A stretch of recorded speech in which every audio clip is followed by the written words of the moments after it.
ሰላምን ጥዕናን ንኩልኩም ተኸታተልተይ ይኹን እንዳበልኩ ናብ ናይ ለማዓንቲ መደበይ ከኣቱ ኣብ ናይ ለማዓንቲ መደበይ ከምቲ ልሙድ ንዓኹም ንተኸታተልተይ የምህርዩ ኢለ ዝሓሰብክዎ መደብ ሒዘልኩም መፅእ ኣለኹ። ናይ ለማዓንቲ መደበይ ዘልዕሎ ብሓፂር ወይ ድማ ብንእሽተይ መትለኹም ነፍቃሪትኩም ወይ ድማ ንበዓልቲ ቤትኩም ናብ ናይ ፆታዊ ርክብ ዕግበት ተብፅሕሉ ናይ ፆታዊ ርክብ ናይ ፖዚሽን ዓይነታት ክሕብረልኩም እየ። እዘን ቀፂለ ዝሕብረልኩም ናይ ፆታዊ ርክብ ናይ ፖዚሽን ዓይነታት እንተተጠቒምኩም ምንም ዓይነት ናይ መትሎ መግጀፊ ኣየድልየኩምን ብዘለኩም መትሎ ናብ ናይ ፆታዊ ርክብ ዕግበት ክተብፅሕወን ትኽእሉ ኢኹም። ናይዞም ናይ ፆታዊ ርክብ ፖዚሽናት ጥቕሚ እንታይ እዩ?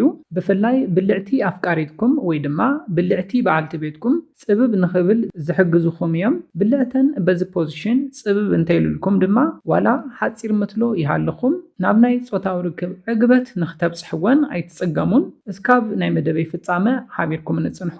ነዚ ቻነል ሓደሽቲ ዝኾንኩም ሰብስክራይብ ብምግባርን ነታ ናይ ደውል ምልክት ብምንካእን ዝተፈላለዩ ናይ ፆታዊ ርክብ ናይ ጥዕና ከምኡውን ናይ ሓዳርን ናይ ፍቕርን ሂወት ኢንፎርሜሽን ትረኽብሉ ቻነል ስድራ ንኽትኮኑ ብኽብሪ ንሓትት። መደብና ናብ ብዙሓት ኣሕዋትና በፂሑ ብዙሓት ሰባት ትምህርቲ ንክወስድሉ ላይክ ጌርኩም ጀምርዎ።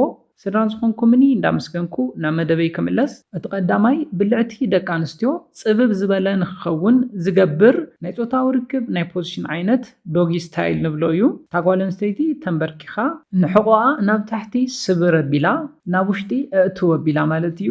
ንርእሳ እውን ናብቲ ትርኣስ ወይ ድማ ናብቲ ዓራት ኣቕርብ ኣቢላ ዝፍፀም ናይ ፆታዊ ርክብ ናይ ፖዚሽን ዓይነት እዩ።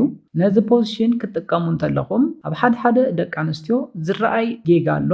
እዚ እንታይ እዩ? እቲ ቀዳማይ ንሕቖአን ናብ ውሽጢ ብደንቢ ስብር የብለኦን። እቲ ካልኣይ ድማ ንርእሰን ወይ ድማ ንገፀን ናብቲ ትርኣስ ወይ ድማ ናብቲ ዓራት ኣየፅግዓን። ከምዚ ዝገብራ እንተኮይነን ብልዕተን ናይ ምፅባብን ናብ ደገ ውፅእ ናይ ምባል ዕድል እውን ዝነኣሰ እዩ ዝኸውን። ኮይኑ ግና በቲ ዝሓበርኩልኩም መንገዲ እንተፈፂምኩምሉ ብዙሕ ጥቕሚ ትረኽብሉ ኢኹም። ንእሽተይ መትሎ እንተሃልይኩም እውን ንሕቖአን ስብር ኣቢለን ንርእሰን ናብ ትርኣስ ብደንቢ ኣፅግዕ ኣቢለን ንእግረን ድማ ዓፅየን ብዶጊ ስታይል ናይ ፆታዊ ርክብ ናይ ፖዚሽን ዓይነት እንተፈፂምኩም ብልዕተን ፅብብ ንኽብልን ንደገ ውፅእ ንኽብልን ስለ ዝሕግዘኩም ብንእሽተይ መትለኹም እውን ናብ ናይ ፆታዊ ርክብ ዕግበት ክተብፅሕወን ዝሕግዘኩም እዩ። ግጅፍ ዝበለ መትሎ ሃሊኩም በዚ ፖዚሽን ፆታዊ ርክብ ክትፍፅሙ እንተለኹም ግና ንእግረን ክዓፅዋ የብለንን ጉድኣት ከብፅሐለን ስለ ዝኽእል። ኮይኑ ግና ንእሽተይ መትሎ እንተሃሊኩም ንእግረን እንተዝዓፅዋ ይምረፅ። ስለዝኾነ ንእሽተይ መትሎ ሃሊኩም ናብ ናይ ፆታዊ ርክብ ዕግበት ንኽተብፅሕወን ዝሕግዘኩም እቲ ቀዳማይ ናይ ፆታዊ ርክብ ናይ ፖዚሽን ዓይነት ዶጊ ስታይል እዩ። ካብዚ ብተወሳኺ ድማ ንጂስፓተን ብቐሊሉ ክትነኽእዎ ዝሕግዘኩም እዩ። ጂስፓት ተነኺኡ እንተልና ድማ ግድን ዕግበት ከም ዘሎ ክትፈልጡ ኣለኩም። ስለዝኾነ ነዚ ፖዚሽን እንተተጠቒምኩም ናይ መትለኹም ሳይዝ ከጭንቐኩም ኣይኽእልን። ኣብ መበል ካልኣይ ንሪኦ ናይ ፆታዊ ርክብ ናይ ፖዚሽን ዓይነት ድማ እታ ጓል ኣንስተይቲ ብላዕሊ ኮይና ዝፍፀም ናይ ፆታዊ ርክብ ናይ ፖዚሽን ዓይነት እዩ። እዚ ፖዚሽን እውን ሞዲፋይ እንዳተገበረ ዝመፀ እዩ። ብላዕሊ ምዃና ጥራሕ ዘይኮነስ ብኸመይ መንገዲ እንተኾነት እዩ ናብ ናይ ፆታዊ ርክብ ዕግበት ንኽተብፅሕወን ዝሕግዘኩም ዝብል እውን ክንርኢ። ፈለማ እቲ ወዲ ብሕቑኡ ኣብ ዓራት ይድቅስ፣ ቀፂሉ ኣብ ርእሱ ከባቢ ቁሩብ ቅንዕ ይብል። ቀፂልኩም ድማ እታ ጓል ኣንስተይቲ ኣብ ልዕሊኡ ትኾን እሞ ንእጋራ ናብ ሕቑኡ ከባቢ ምቁልላፍ እዩ። እዚ ብጣዕሚ ብዙሓት ጥቕምታት ይህብ እዩ። ጥቕምታቱ እንታይ እዮም ዝብል ክንርኢ እንተለና መትልኡ ዋላ ንእሽተይ እንተኾነ በዚ ናይ ፆታዊ ርክብ ናይ ፖዚሽን ዓይነት ናብ ውሽጣዋይ ክፋል ብልዕቲ ብጣዕሚ ንኽኣቱን ንጂስፓት ግን ብቐሊሉ ንኽነክእ ይኽእል እዩ። እቲ ካልእ ድማ ደቂ ኣንስትዮ ብላዕሊ ኣብ ትኾናሉ ግዜ ነቲ ፆታዊ ርክብ ዝመርሕኦ ንሰን እየን። ደቂ ተባዕትዮ ኣብ ላዕሊ ኣብ ትኾኑሉ ግዜ ንስኹም ብዝደለኽሞ መንገዲ ነቲ ፆታዊ ርክብ እንተደሊኹም እንዳቐልጠፍኩም እንተደሊኹም ድማ ቀስ እንዳበልኩም ብዝደለኽሞ መንገዲ ንዕግበትኩም እንዳዳመፅኩም ትኸዱ ኢኹም። እታ ጓል ኣንስተይቲ ብላዕሊ ክትከውን ከላ ድማ ንሳ ብዝደለየቶ መንገዲ ንጂስፖታ ደልያ ብምርካብ ንኽትዓግብ የኽእላ እዩ። ነቲ ፆታዊ ርክብ እውን ባዕላ ዝደለየቶ መንገዲ ቀስ እንዳበለት ንኽተስተማቕር የኽእላ እዩ።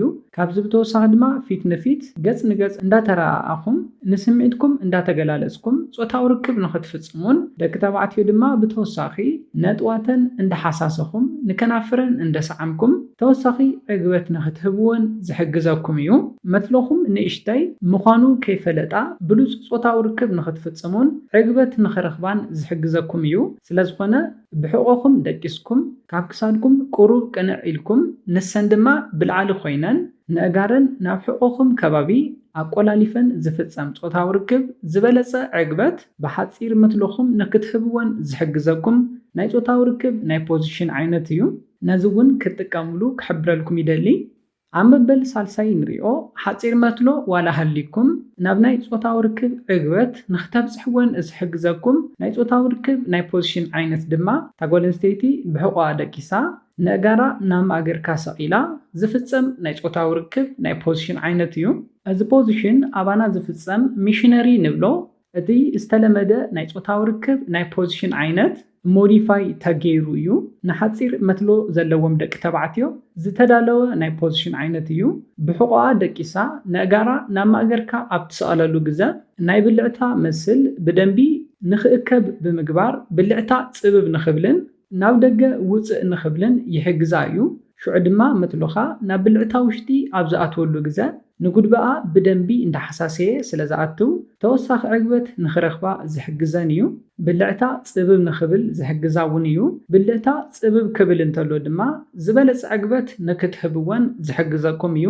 ክነጠቓልሎም ከለና መትሎይ ንእሽተይ እዩ። ኣብ እዋን ጾታዊ ርክብ ከዕግብ ኣይከኣልኩን እንዳበልኩም ትጭነቑ ደቂ ተባዕትዮ እዘን ሰለስተ ናይ ጾታዊ ርክብ ናይ ፖዚሽን ዓይነታት እንተትጥቀሙ 100% ናብ ናይ ጾታዊ ርክብ ናይ ዕግበት ፀግዒ ክተብፅሕወን ዝሕግዙኹም እዮም። ኣዕጋባይ ተናፋቒ ጾታዊ ርክብ ንኽትፍጽሙ ብሉፅ ኣዕጋባይ ጾታዊ ርክብ ከምኡውን ተናፋቒ ዝኾነ ጾታዊ ርክብ እውን ንክተሕልፉ ዝሕግዙኹም ሰለስተ ናይ ጾታዊ ርክብ ናይ ፖዚሽን ዓይነታት እዚኦም እዮም ነይሮም።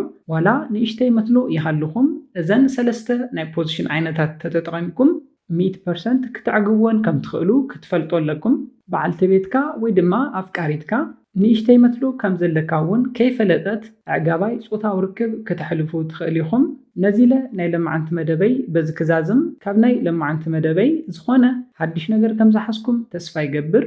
ነዚ ቻነል ሓድሽቲ ዝኾንኩም ሰብስክራይብ ብምግባርን ነታ ናይ ደውል ምልክት ሓንቲ ሻዕ ብምንካእን ክተተባብዑናን ስድራ ክትኮኑናን ብኽብሪ ንሓትት። መደብና ናብ ብዙሓት በፂሑ ብዙሓት ኣሕዋትና ትምህርቲ ንኽወስድሉ ላይክ ሼር ምግባርኩም ኣይትረስዑ።